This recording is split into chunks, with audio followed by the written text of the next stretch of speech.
আমাকে মারতে পারবা, আমাকে হত্যা করতে পারবা, আমাকে টুকরা টুকরা করতে পারবা, কোরআন হাদিসের বাইরে একটা শব্দ আমার মুখ থেকে উচ্চারণ করাইতে পারবা না।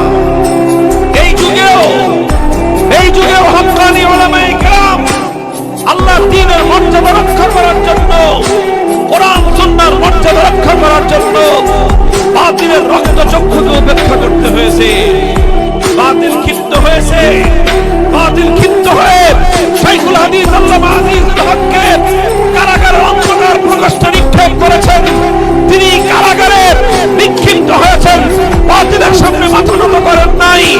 শাইখুল ইসলাম কায়েদে মিল্লাতে ইসলামিয়া আল্লামা জুনায়েদ বাবুনগরীকে ষড়যন্ত্রমূলক ভাবে ওনাকে হত্যা করা হয়েছে, জীবন দিয়েছেন, বাতিলের সামনে মাথা নত করেন নাই। আমাদের মতো দুর্বল মানুষরা বাতিল যখন বলল ভাস্কর্যের পক্ষে কথা বলতে হবে, আমরা বলেছিলাম জীবন যেতে পারে, আল্লাহর কোরআনের সরাসরি বিপক্ষে ভাস্কর্যের পক্ষে কোনো কথা